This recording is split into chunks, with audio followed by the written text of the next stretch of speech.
in order just to get like the basics of their day-to-day safety protected. Yeah, it's really stupid. And it actually does come at a time when Americans are more supportive. Right? This really bothered me, the entire clip. Is you'll notice how Saagar is so quiet. Yeah. Because his fucking lapel mic is in the wrong fucking position.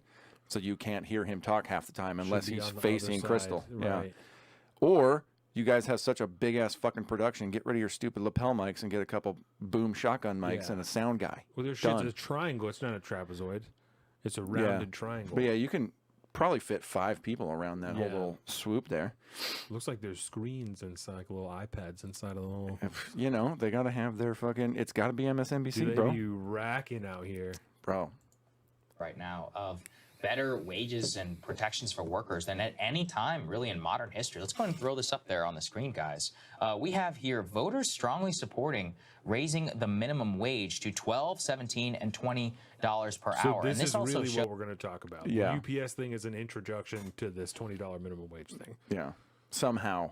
It's just like, oh, here's a union win about air conditioning UPS vehicles. Now let's talk fucking minimum wage. It is an odd transition. These people. Shows you were referencing, Krystal, that right now the U.S. is at the bottom in every category on labor policies. Currently, quote, the wealthiest country in the world is near the bottom of every dimension of the index and the worst ranked amongst the 38 OECD countries on worker protection. So, look, I mean, some of these are smaller European nations, but some of these... And I will also say there's a lot of coded language in this whole thing. Yeah, what the fuck does that mean? Worker protections, you know, the bottom level of this index or whatever, because generally speaking, America's business environment, as union heavy as it is, most companies in America are not unionized. Most people don't work for a unionized shop type thing, but in a lot of other countries, it's all unions everywhere. You are part of a union for working at a fucking fast food joint or something like that. I mean, you'll have to join a union almost in every sector of the labor sector, right? And so to compare us to what's going on in the rest of the world is essentially comparing apples and oranges. We have a very different relationship with labor unions in this country compared to countries over in Europe in particular. Yeah. Very, very different. It's because, think of it, all those companies are going to be way bigger because they have to have more profit to be able to pay union wages, union salaries, or union wages, union benefits packages, all the other things, whereas a private company will kind of just do their own version of that kind of things in order to attract the best talent to come to their company without having to unionize. The minute you unionize, you lose control over your labor as a business owner. The minute you're unionized, you're hamstrung by a room full of regulation that has come down from the federal government and the state government and stuff. Yeah, and on top of that, the state regulations on top of that, which removes any profit motivation for that company unless they're fucking massive, like a UPS or something like that.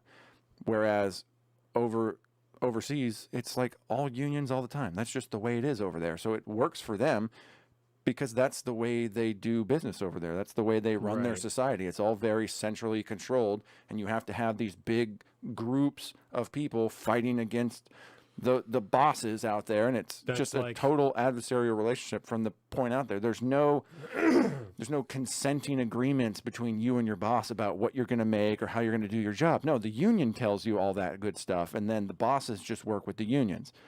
You just remove all responsibility and ownership of your own labor at that point. A really good example is in France, and we talked about just a couple episodes ago when they changed the pensions. The government passed a bill. The federal government there passed a bill to adjust their retirement age and when people can access their pensions, and that's because almost everybody's pensions there, because they're in the union, are government-backed pensions, and so they control when people can and cannot access their own retirement money. And in that one in particular, I mean, that was essentially Macron taking extra executive action. And people were super pissed. They're super, to the fact they protested for a fucking month or whatever out in the streets. It was wild. I loved seeing the pictures of people like drinking at cafes and shit though, and then other people like lighting fires in the background. Right next to you, like right there. Yeah. And other people just chilling, probably talking about what's going on. Yeah. And other people just Whoa, Molotov. cocktail and shit. Yeah, just getting after it. It's crazy. Okay, we carry on now.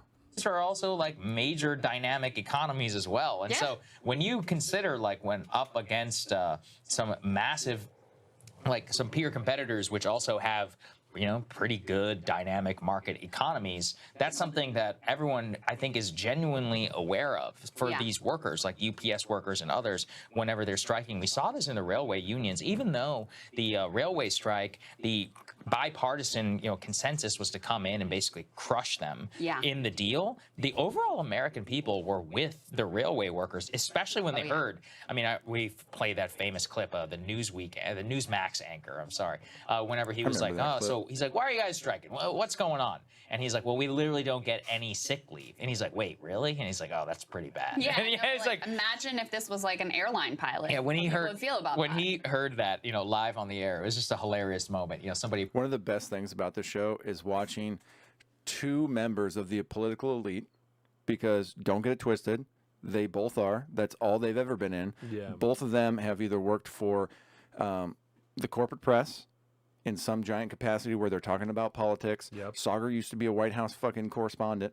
And Krystal hosted a show on MSNBC. Yes. I mean, these two are members of the politically elite. That she ran Period. for office, and that's the Yes. only reason. Like, That's right. She lost her job, and then at ran for MSNBC, office. and then ran for office, And lost that. yes, Which was hilarious. she claims These because two of body people pictures. have never had to work an actual day in their life.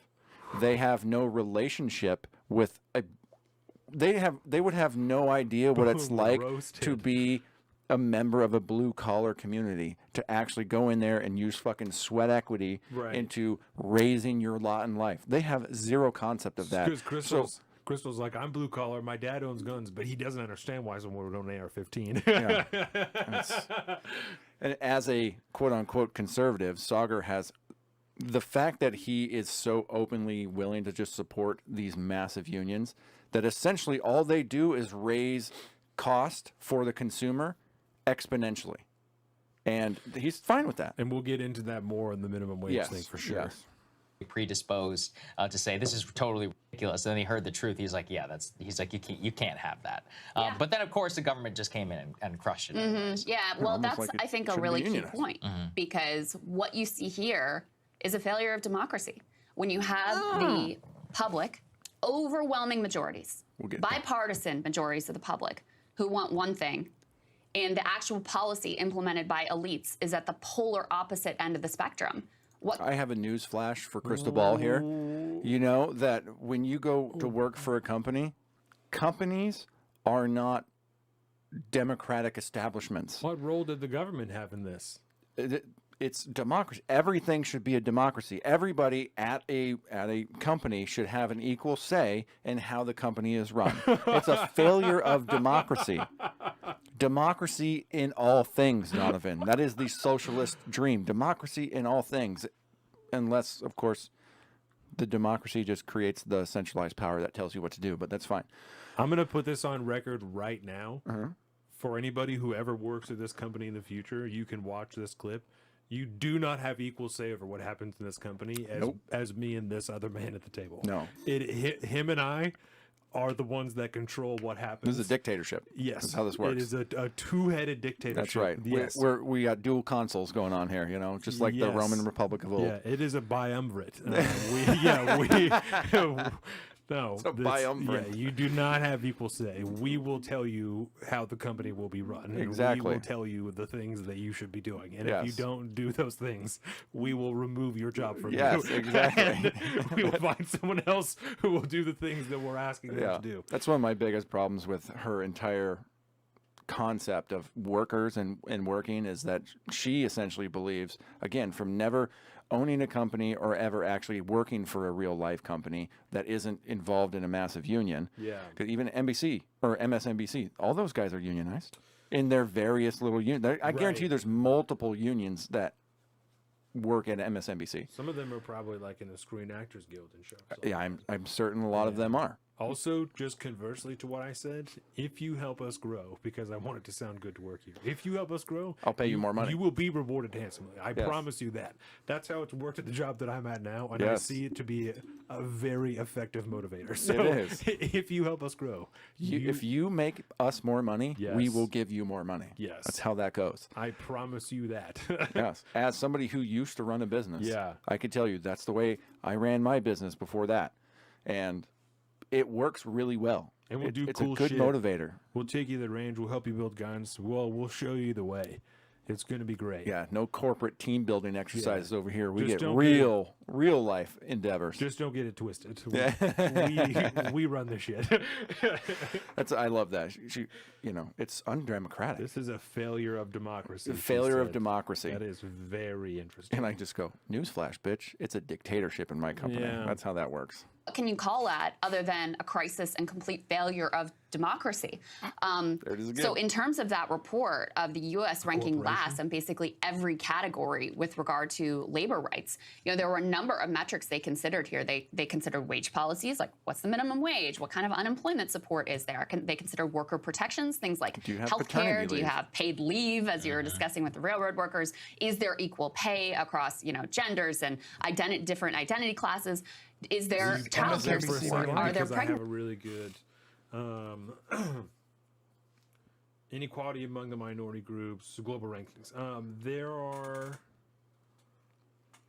you know this obviously, there are more stats that need to be taken into account when you're comparing objective groups like that than just saying these two things are not equal. We've talked about the wage gap between men and women a million times over, and so I'm not going to dive into that one or any of these things specifically, but you cannot take two minority groups and compare them and say, well, something is obviously wrong here. It doesn't work like that. That's not at all how it works, especially in regards to pay.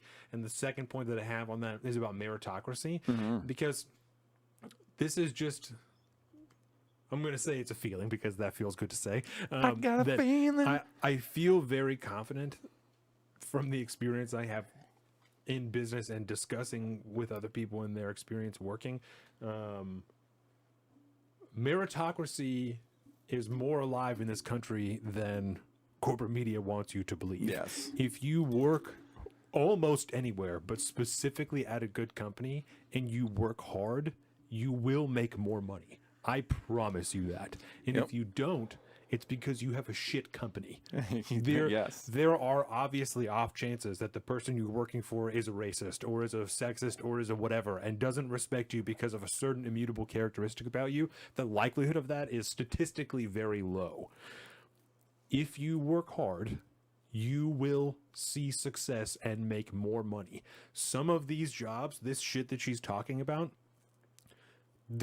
you aren't supposed to work there forever. We've talked about this 9 million times. You're not meant to work at McDonald's forever. The job isn't designed that way. There are some positions, the managerial position, that is meant to have someone who has experience there. Yes. The other jobs, the ones that suck, that we claim need to be paid $20 an hour, you're not supposed to work there forever. You aren't supposed to be able to sustain your whole life off of that job. Nope. That is supposed to be for fucking kids who take a look at when these companies were started in the 1950s, when McDonald's began to become a chain, right?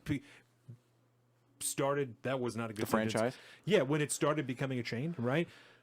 There were children working at the cash register. And we all know I support child labor. There were not overwhelmingly 40-year-old people who were working there because that's not who the job is designed for. Not in the beginning and not now. You aren't supposed to sustain an adult life off of that job.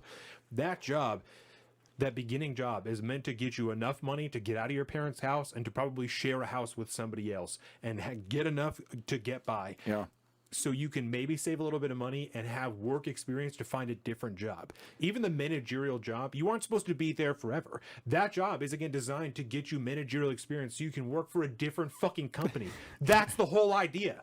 Yeah. That's the whole fucking point. The most valuable thing you can get at a retail job as a cashier or at a fast food place as a server or something like that, the most important thing you walk away from that job with is not the money that you made while you were doing your time there.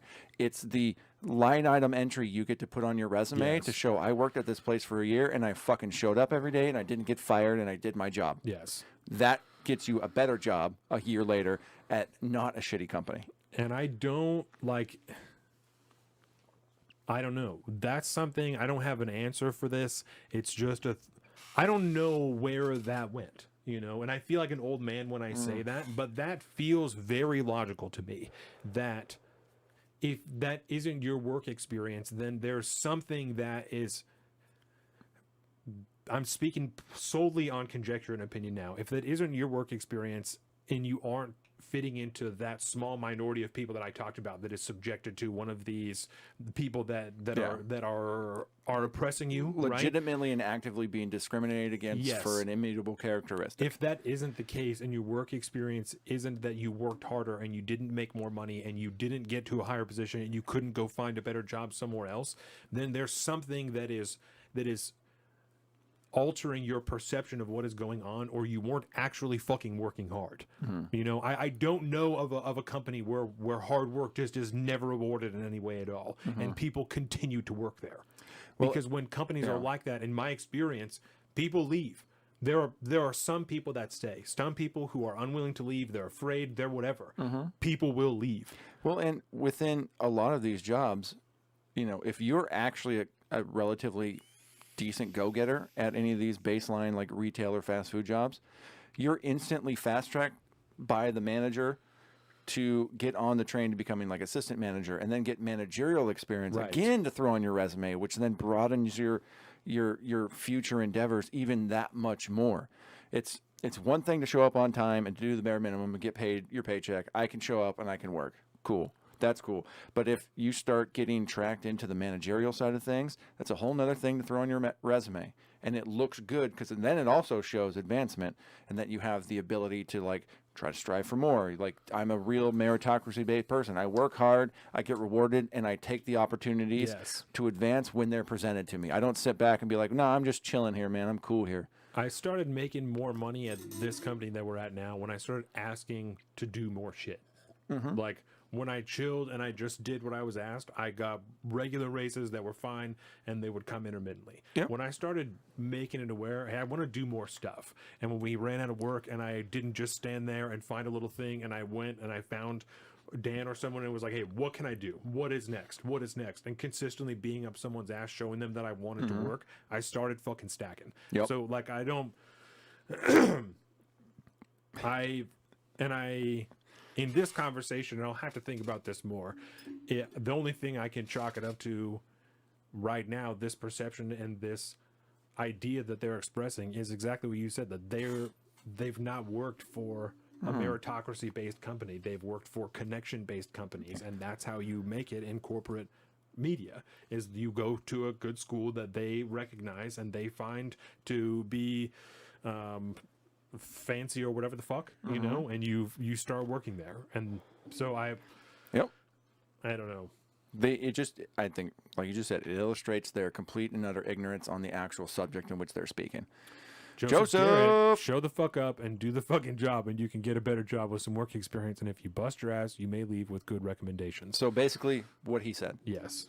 In a way more succinct manner. Thank you very much, Joseph. Welcome to the salt of the streets, coming at you every week with this food for thought. Hope you ready to eat everything.